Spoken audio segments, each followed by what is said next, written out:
अज़ीज़ तलबा व तालिबात अस्सलाम वालेकुम वरहमतुल्लाहि वबरकातुहू। सवाल नंबर 5 दिया गया है। सवाल नंबर 5 में दिए गए सवालात के जवाबात समाअत फरमाइए। इसमें सबसे पहले सवाल नंबर 5 का अलिफ दिया गया है मिसाली मौलिम। मिसाली मौलिम का अवार्ड पाने वाले किसी मौलिम से इंटरव्यू के लिए दर्ज झैल नुकात की मदद से सवालात तरतीब दीजिए। जी हाँ, तो इसमें नुकात दिए गए हैं 4 के उनके बिना पर आपको इंटरव्यू के सवालात तैयार करना है। तो इसमें सबसे पहला दिया गया है अवार्ड मिलने वाली तंजीम का नाम, तदरीसी खिदमत, तलबा के नाम पैगाम, असातिज़ा के नाम पैगाम और आप मज़ीद नुकात इसमें इस्तेमाल कर सकते हैं। इसके 10 सवालात किस तरह से तरतीब दिए हैं। देखिए, हमने पहला सवाल तैयार किए है आपके ख़ानदान के बारे में मालूमात दीजिए। दूसरा सवाल है आपके आबाई वतन और तालीमी निज़ाम के बारे में बताइए। तीसरा सवाल है आपको हाल ही में मिसाली मौलिम का अवार्ड किसके हाथों मिला और उस तंजीम का नाम क्या है। नंबर 4, अवार्ड मिलने के बाद आपके वालिदैन और दीगर अहले खाना का क्या रद्द अमल है। नंबर 5, अवार्ड के लिए मुंतखब होने के लिए क्या असबाब है, ज़रा तफसील से बताइए। नंबर 6, आपके मुदर्रिस पेशे को मुंतखब करने का मकसद और तदरीसी खिदमत के बारे में बताइए। नंबर 7, तालीमी बेदारी मुहिम के ताल्लुक़ से आपकी क्या राय है, क्या आज इसकी ज़रूरत है। नंबर 8, मौलिम के पेशे में जो परेशानियां होती है उसको कैसे दूर किया जा सकता है। नंबर 9, आप हमारे तलबा व तालिबात को क्या पैगाम देना चाहेंगे। नंबर 10, कि आप हमारे असातिज़ा को क्या पैगाम देना चाहेंगे। सवाल नंबर 5 का बे के किसी जूनियर कॉलेज के इफ्तिदा का तारुफ़नामा दर्ज झैल नुकात की मदद से तरतीब दीजिए। तो तरतीब देना है। इसमें नुकात दिया गया है। पहला, कॉलेज का नाम और पता, ईमेल और वेबसाइट, शोबे और मज़ामीन, कॉलेज की खुसूसियात और दीगर सहूलियात। हमने तारुफ़नामा तरतीब दिया है वो समाअत फरमाइए। देखिए, तारुफ़नामा जो है तो ये इस तरह से तरतीब देना चाहिए कि जिस तरह से हमने तरतीब दिया है। तो देखिए, आप जो है तो इस्लाह करा लीजिए। सबसे पहले हमने लिखी कि कॉलेज जो ओपन होने वाला है तो वो हुकूमत से मंजूर शुदा है या नहीं है। फिर जो कॉलेज ओपन करने वाले अंजुमन का क्या नाम है। फिर उसके बाद में कब से कॉलेज शुरू होने वाला है, इब्तिदा उसकी जून 2023 से। और उसके बाद में अंजुमन का मकसद क्या है, कॉलेज खोलने का मकसद क्या है, ये उनका नारा है आओ पढ़े आगे बढ़े। फिर उसके बाद में तारुफ़नामे का जो मकसद है तो किस लिए छापा जा रहा है तो वो मकसद को यहाँ पर बयान करना है।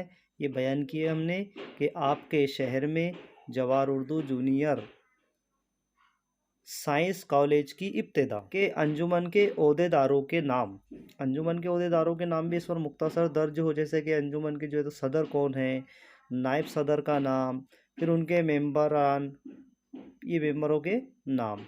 ठीक है, इस तरह से हमको तरतीब देना है। पूरा है तो उसमें कौन कौन सी सहूलियतें दस्तयाब रहेंगी, तो ये हमने सहूलियतें दस्तयाब करके दिए। जहाँ पर पम्पलेट में हम छापेंगे, जैसे कॉलेज खुल रहा है तो उसमें बैतुल खला का इंतज़ाम किया जाएगा, तजुर्बा गाह होगा और खेल का मैदान है, असेंबली हॉल का इंतज़ाम रखा गया है, लाइब्रेरी है, कमरा मुताल्ला है, हॉस्टल है, पार्किंग का इंतज़ाम है और नाश्ता चाय के लिए कैंटीन। तो ये तमाम चीज़ों की सहूलियतें कॉलेज में रहेंगी। फिर उसके बाद में कॉलेज की खुसूसियत क्या है, कॉलेज की मेन खुसूसियत, कॉलेज खोलने का मकसद क्या है, तो यहाँ पर वो भी आपको दर्ज करना है। जैसे तालीम पर तवज्जो दी जाएंगी, कंप्यूटर काम सिखाया जाएगा और दीनी पीरियड लिए जाएंगे, लड़कियों के लिए पर्दे का एहतमाम किया जाएगा। फिर उसके बाद में अमली सरगर्मियाँ कौन कौन सी होंगी, जैसे पढ़ते पढ़ते कमाइए, NSS, सियाहत के मुस्तकबिल के मंसूबे क्या है, तो मुस्तकबिल के मंसूबे क्या-क्या है, तो वे भी दर्ज करना है कि हमारा कॉलेज खोलने का मकसद क्या है, कि 100% नताइज लगाना, ये मुस्तकबिल के मंसूबे हैं। खुसूसी तालीम पर तवज्जो देना और आगे जो है तो 12 के बाद में डीएड कॉलेज लाना, बीएड कॉलेज ओपन करना, बीओएमएस कॉलेज की इब्तिदा करना और एमबीबीएस और इंजीनियर कॉलेज की शुरुआत करना, ये जो है तो मुस्तकबिल के मंसूबे हैं। स्कॉलरशिप की सहूलतें दस्तयाब रहेंगी। फिर उसके बाद में दाखिले की आखिरी तारीख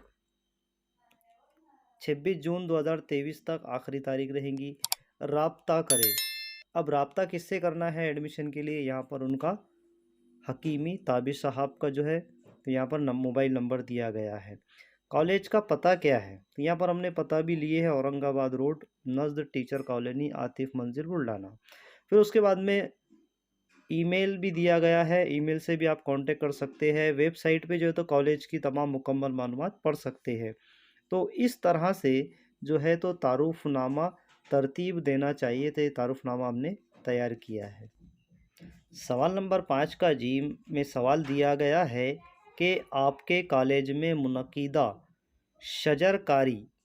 शजरकारी मुहिम की रुदाद 10 ता 12 जुमलों में कलमबंद कीजिए। आइए देखिए रुदाद। Iqra Urdu high school and junior college में शजरकारी मुहिम। शुरुआत ऐसी करना है, जलगांव 1 जुलाई। माहौलियात के तहफ़्फ़ुज़ व बक़ा में दरख्तों के किरदार से इनकार नहीं किया जा सकता। इसीलिए दुनिया के तमाम ममालिक में हुकूमती, गैर हुकूमती इदारों और अफराद के ज़रिए शजरकारी का एहतमाम होता रहता है। अवाम व ख़ास की याद दहानी व तरगीब की खातिर 21 मार्च को आलमी यौम शजरकारी के तौर पर मनाया जाता है, जबकि 1 जुलाई ता 7 जुलाई हिंदुस्तान में हफ्ता शजरकारी मुहिम का एहतमाम होता है।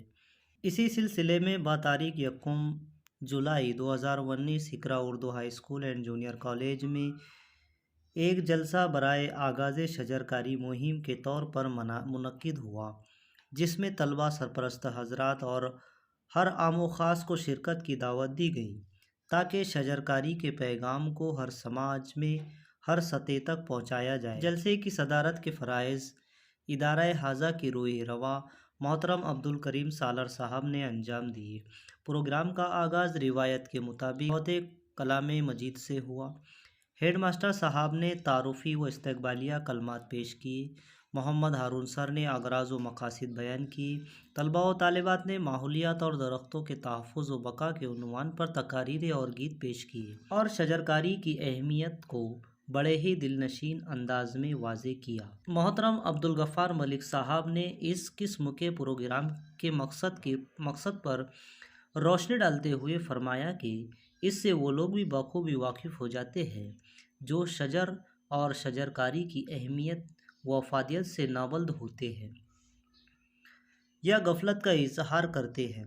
स्टाफ की नुमाइंदगी करते हुए शेख फारूक सर ने दरख्वास्त की कि हर तालिब इल्म व तालिबा अपने अपने घर के बाहर कम अज़ कम एक पौधा ज़रूर लगाए। मोहतरम अब्दुल करीम सालर साहब ने अपने खुतबे सदारत में यौम और हफ्ता शजरकारी की अहमियत को वाज़े किया और अवाम से अपील की कि वो अपने तौर पर अपने ख़र्च पर अपने घरों के बाहर शजरकारी का एहतमाम करें, सरकारी इमदाद का इंतज़ार न करे। माहौलियात की हिफाजत की ज़िम्मेदारी हम सब पर आयद होती है, ना कि सिर्फ़ हुकूमत पर, और ये अमल इबादत में दाखिल है, बासे सवाब है।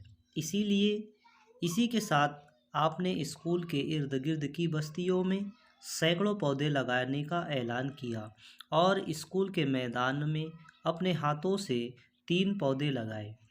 3 पौधे लगाकर शजरकारी मुहिम का बाकायदा आगाज़ फरमाया।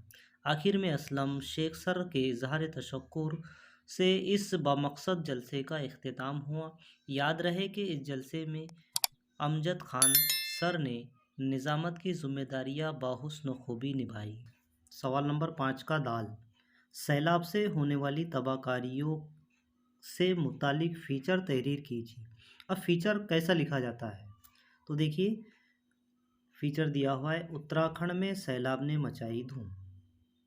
उत्तराखंड एजेंसी। सैलाब यानी पानी की तुग़यानी उसके दो बड़ी वजूहात होती है। मौसम सरमा में पहाड़ियों पर बर्फ़ जम जाती है, जो मौसम गर्मा में पिघलना शुरू हो जाती है। लेकिन बर्फ़ के पिघलने से जो पानी बनता है, उसकी वजह से उत्तराखंड में बहुत ज़्यादा मिकदार में सैलाब आया। इसी के साथ साथ आसमानी कहर भी जारी है, जिसकी तबाहियाँ इस कद्र शदीद थी कि रियासती हुकूमत ने उसका अंदाज़ा भी नहीं लगाया। ये सैलाब 18 मार्च से शुरू हुआ और पूरे 20 दिन तक जारी रहा। सैलाब की जद में आकर बहुत सी बड़ी बड़ी इमारतें डूब कर गिर गई और बहुत सी ज़मीन दोज होकर रह गई।